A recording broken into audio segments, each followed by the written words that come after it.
All the human beings, we have this mystical calling in us. Usually we don't pay attention to it, but somehow it lives in us. In each ceremony, you receive a lesson and you get homework. Do your homework at home and then come for the next one. Because otherwise you will repeat the same lesson and the same lesson and the same until you get tired. The plague of the white man that takes some sacred practices from other cultures and somehow taints them. Why the relation between man and Arutam, the Great Spirit, became a tradition, became an education, became the university, the living book of the knowledge. There is another kind of seekers or people that are on a real spiritual quest, and they might come to this as a real, spiritual path.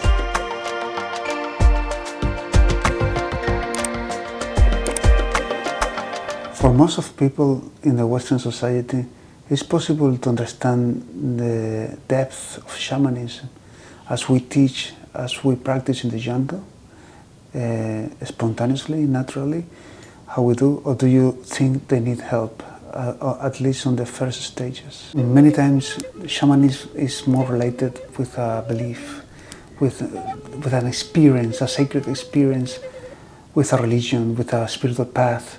It's quite mystical, it's quite strange. So people who hasn't been born in that tradition and didn't receive such an education, for example in our cultures in Europe, do they need, do you think, a help as a psychologist, as a more rational help, somehow to leave the old patterns behind and enter in this new world? What I have seen is that the people that come to take part in shamanic healing sessions or ceremonies, whatever, work, come for different reasons. There are some people that come in a certain difficult, hard moment in their lives, where some things, they're in some sort of a crisis, developmental, whatever, life crisis, something. And they are looking for answers. And, we go looking for answers, we go to strange places. We go to witch doctors, we go to regular doctors, we go to the church, we go to a variety of things. The quest. Yeah, exactly. And so, people might come because there's quite a lot of also knowledge now online,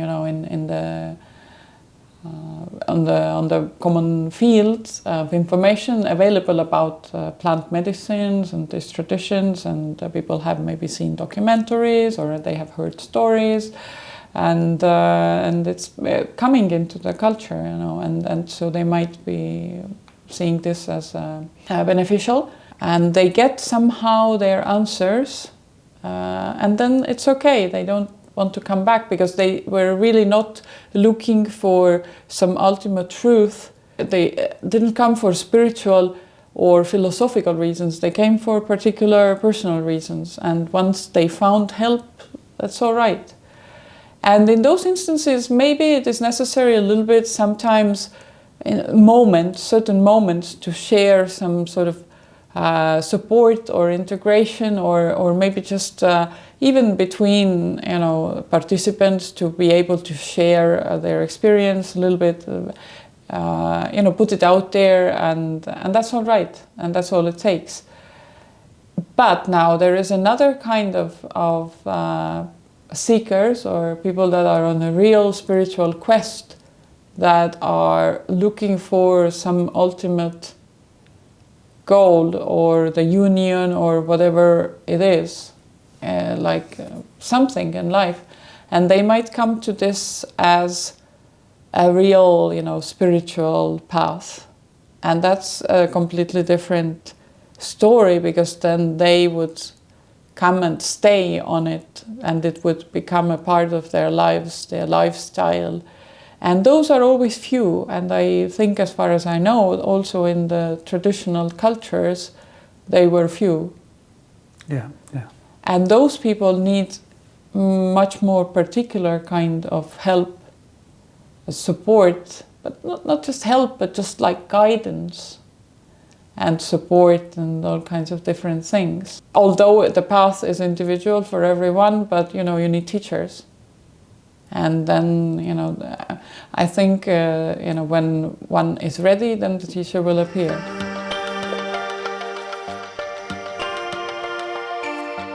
Many times the people who take decision about coming here, these people, they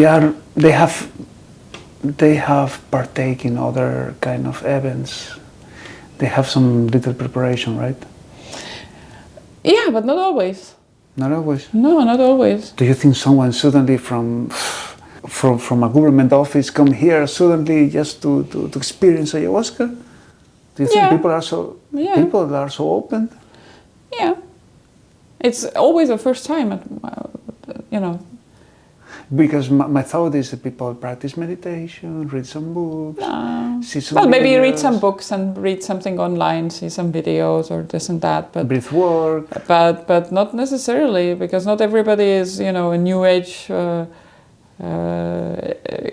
psychonaut, out there and trying everything that they can. And shamanism, ayahuasca. What is attractive?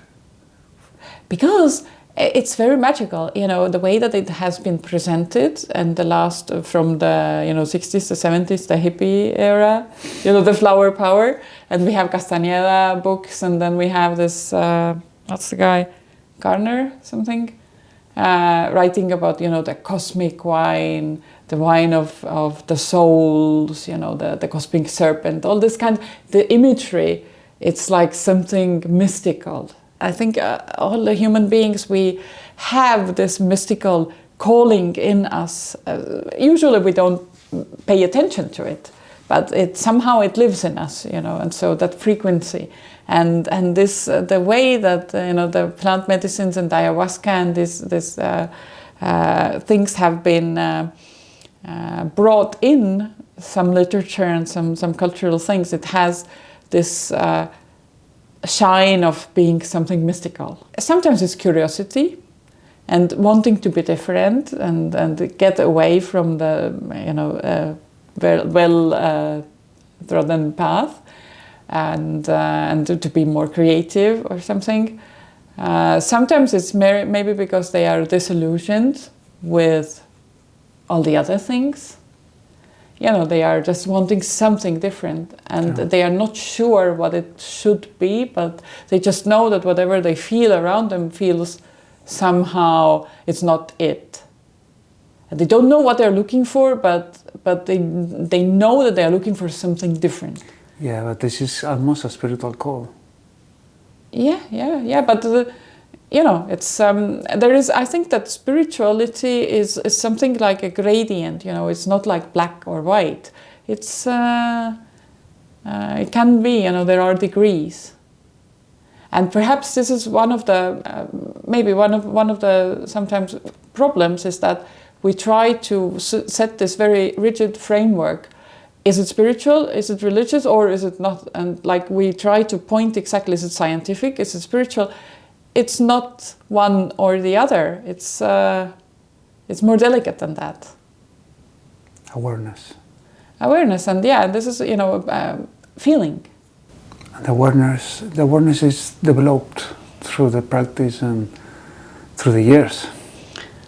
True, yeah, and through living, not through sitting in some tripping. No. Going crazy. No, it is in the everyday life. Exactly, yeah. And the elders in the jungle, my masters, they taught me a lot. In each ceremony, you receive a lesson and you get homework. Do your homework at home and then come for the next one. Yeah. Because otherwise you will repeat the same lesson and the same lesson and the same until you get tired. And then you have 2 ways out. You finish with the shamanic practice forever, or you say, I will pay attention, the Spirit wants me to repair this in my life and still I'm on time. I'm not going to wait to have a problem. The stimulation it's the ceremony, but you grow out. Yeah. You grow out, resting, doing well, following your instinct, the lessons. And then at some moment, you will need the next stimulation. And do you know, an intense stimulation is better. More intense. The more intense it is, more results. But not always. With the good rest, yes. Not every day, not every week. I mean, 1, 2 ceremonies in a retreat, very intense, very deep, and then a long rest. And a good practice. Being loyal to all the visions, to all the comprehensions arised. That is long rest and a lot of intensity. This is the key. And the awareness, your sensitivity is growing, expanding. But there's also the danger, definitely there are many people who unfortunately are taking these ancestral traditional practices lightly, like the plague of the white man, that takes some sacred practices from other cultures and somehow taints them, like happened to tobacco, or like has happened perhaps to marijuana, or like has happened, So the same potential danger is there also for all kinds of plant medicines and a lot of other things.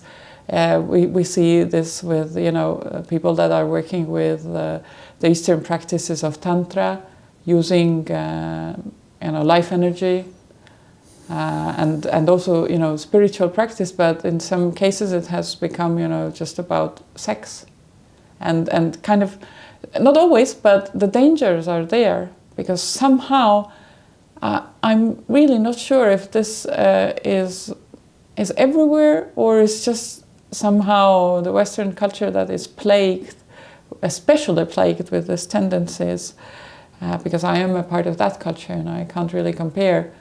But we definitely have it very prominent, and that's a very sad thing. And that's also why I can really see, like at the beginning I said, the psychology, I can really understand why they have been working so hard to be taken seriously, to count the numbers and everything, because they're afraid that otherwise somebody's going to come and say that, oh, you're just sitting and talking there, this is not science, this is some whatever. Maybe in the past it would be called witchcraft, and you would be sent to death, and you'll be burned as a witch. But nowadays you can be ridiculed, or you will not be taken seriously. And then the shamanic practices, trying to apply them in our world, we will immediately come upon this problem that there are people that go and just go tripping, to be on cloud 9, to be in the just doing whatever, but really not getting anywhere, and getting more and more confused.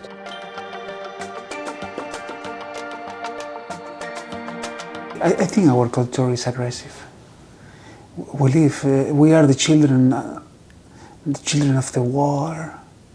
We have suffered a lot with empires and the conquests. But why in the jungle I see the people more humble, more like children? Why in the jungle is so respected the shamanism? Why the relation between man and Arutam, the great spirit, became a tradition, became an education, became the university, the living book of the knowledge? Why there is possible? Nowadays it's contaminated, of course, with new influences from us. But why there it happened for centuries and everything went well? That is a very good question. When you learn the answer, you can tell me as well. We have to bring an anthropologist here. Well, I have, I really don't know, but I have a little theory that maybe it is easier in an environment where you need to fight for survival. Of course, in the jungle, it's a very harsh environment, but it's warm. And in these cold places, you know, to live here, to survive here, life, you know, the sort of the life energy, it gets very twisted. You know, hey, but Estonians, they have a long culture of shamanism. Yes, but I mean, like in general, in the north, you know, the Nordic people also, our neighbors here, and you know, they became very aggressive and started going out and raiding the others because it was just not enough subsistence. But there is violence. There has always been violence in amongst humans. I mean, and maybe not with the hunters and gatherers. They were managed for a very long time to live, but there were few of them, and there was a lot of, you know, a lot of space, a lot of resources they could go around. But then, you know, once you get to the point where there is more individuals and limited resources, then the struggle begins, the fighting begins, and because it's the survival, you know, and then just all these tendencies, they get more and more powerful, and then I think that the cycle will repeat itself probably, you know, once something collapses and then something new will be born out of the ashes, and that's just how it goes. I don't really see a way that we could change that. It's very overwhelming, that tendency.